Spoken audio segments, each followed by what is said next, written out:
Welcome back, everybody. In light of September being Albinism Awareness Month, our book feature this morning puts a spotlight on this very important topic by speaking to the author of a book titled My Skin is Not a Cure, written by cultural activist Xoli Nonsenga. Now, the book takes us on an informative and somewhat heart-wrenching journey of how people with albinism are often misunderstood, feared, attacked, and even killed for being different. And to speak to us more on this, by exploring the contents of this offering, I'm joined in studio by Xoli.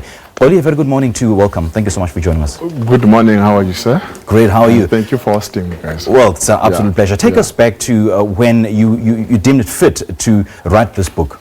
Actually, I've even, noted in my book that my pen was dipped in a pool of tears after realizing that more than 164 people with albinism were killed and 264 others attacked in 26 African countries.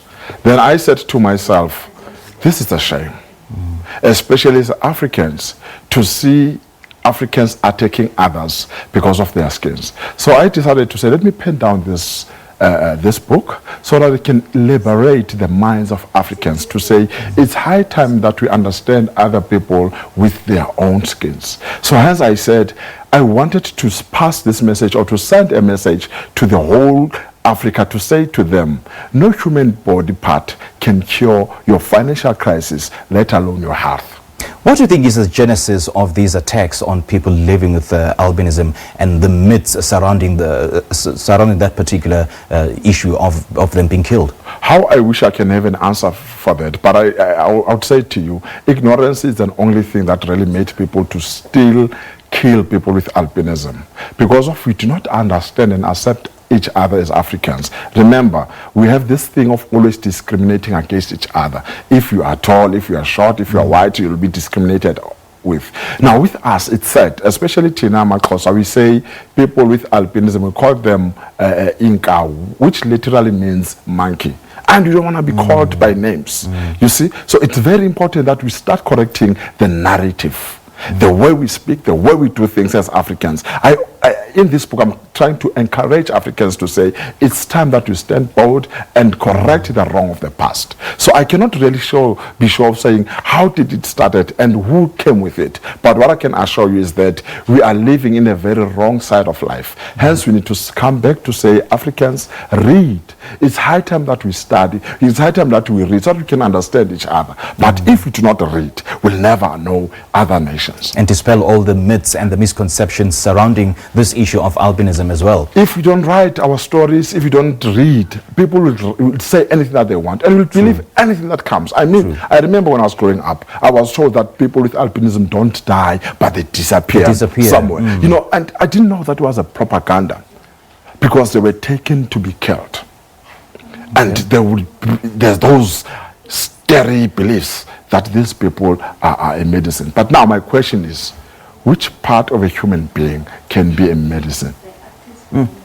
So that question. Ignorance is the one that is making us to continue. Even today, I remember when I was writing this book, my daughter would ask me, Dada, really, do you think what you're writing about here, does it exist? Do people kill others because of their skins? Then I started then to realize that even ourselves, we don't even, empower our kids. We don't give them information that is better. So even if in future this thing, it happens that it happens. I mean, honestly, my child will never know about what happened. They will believe about really they disappeared. My Skin is Not a Cure. Let's talk about this particular title and how the message is carried out throughout the book. It's a very nice novel that says to us, accept and understand ourselves. And let us take out this myth, especially about the skin, especially about the shape of the size of a human being. I mean, really, there's so much that we need to learn. So now when you get my book, you are going to get that you'll be empowered. You'll be understanding that albinism, it's not just a thing. We melanated people believe that other people who've got skin should be treated otherwise. Hence I have even decided to say, I want me and you to contribute in making sure that these people have become protected because they are not safe. And we have to We have to. If I can ask you, did you buy any sunscreen for people with albinism ever in your life? You'd say no. It's because of we are ignorant even today. But if you contribute in their life and we give them sunscreens, we'll start knowing how important they are. Then we'll be able to protect them because their skin needs sunscreens more than we need Vaseline and everything. Then I used to say to people, as much as we are taking too much water in our body, and water makes us to live, but with people with albinism, they need sunscreens so that they can be better people. And once we start seeing the beauty out of them, then we'll start taking care of them, we start protecting them. You know, Xoli, I'm actually glad that you're here because now you're revealing some of the things that we otherwise were not privy to or we're not aware of. And let's talk about the story of Mam Timkulu. And you start with the story in the book. Why was it important for you to do that? Mr. Timkulu had 3 wives. And the first wife had 3 kids. Boys were like him. The second wife had a child with albinism. That's where the problem started. He did not understand this new boy. And he went on to his colleagues to find out what happened to me because I've got a child who looks white. And this friend of his said, that child, probably he has taken it from the family, from the mother's side. Then Timkulu was angry to say, no child of mine will take from the mother's side. Remember, there's that thing of saying, I don't know where we take it, but there's something with us men. If the child has a resemblance of the mother's side, you become angry. Then he became angry and bitter to say, I cannot give kids or birth to people with albinism. It doesn't happen. The first wife had a good child. Why now do I have a child with albinism? Then he started abusing his wife, beating her actually, and she was nearly killed. So I'm trying to say to us, men should stand up. Men, it's time that we start understanding other things. Not that every kid will be like ours from our families.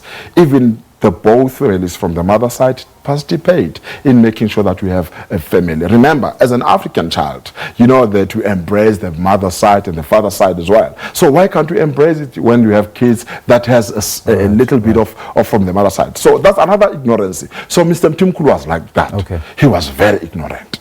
You know, Xoli, I can't help marvel at the depth and the intensity of the message that is carried out throughout this book. It is quite a brilliant read. Thank you so much for having taken your time. And where do we get a copy of this book? Now, fortunately, you still get a book from me. It's not yet in this, in stores, but you can get it. There's a store in Van der Berg here in Joburg, Africa Flavor Books. That is where you can get my book. Before I leave, I want to say I want to congratulate the men who are participating in making sure that we make a change within our communities. And I invite all the men to say it's high time that we protect our brothers and our sisters who are killed every day. We have to stand up and man enough and protect them as much as we have to stand up and protect people with albinism. All right. Well, it's an absolute pleasure. Thank you so much for joining us.